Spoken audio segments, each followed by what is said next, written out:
گویا کہ بندگی رب کے لیے سب سے پہلا جہاد کس سے کرنا ہوگا؟ نفس۔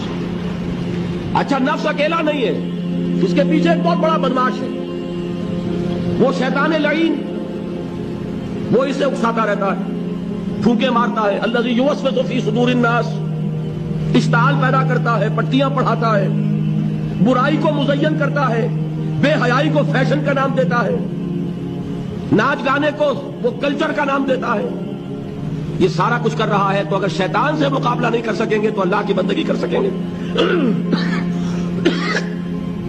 تیسری چیز، معاشرہ بگڑا ہوا ہے، بگڑے ہوئے معاشرے کا ایک دباؤ ہے آپ پر، یہ بالکل ایسے جیسے ایک ہجوم ایک طرف جا رہا ہو تو ادھر جانا آسان اور مقابلے میں جانا بہت مشکل، زور لگانا پڑے گا نا۔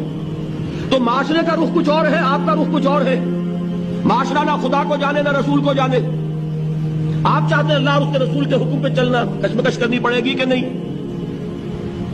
بہت پیارے ہیں وہ مصرے، زمانہ بات و نہ سازت تو با زمانہ خطیخ، زمانہ تمہارے ساتھ اگر موافقت نہیں کر رہا زمانے سے جنگ کرو۔ اور بے غیرت اور بے حمیت اور بودے اور بزدل اور کچے لوگوں کا اصول کیا ہے؟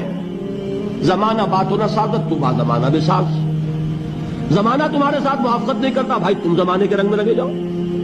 آسان راستہ کون سا ہے؟ زمانہ تمہارے رنگ میں نہیں آتا، تم اس کے مطابق ڈھل جاؤ، کوئی تکلیف ہوگی؟ اور زمانہ تمہارے ساتھ اگر موافقت نہیں کر رہا تم زمانے سے لڑو، تکلیف آئے گی کہ نہیں؟ تین جہاد کرنے پڑیں گے تو انسان اللہ کا بندہ بن سکے گا۔ بات سمجھ میں آئی؟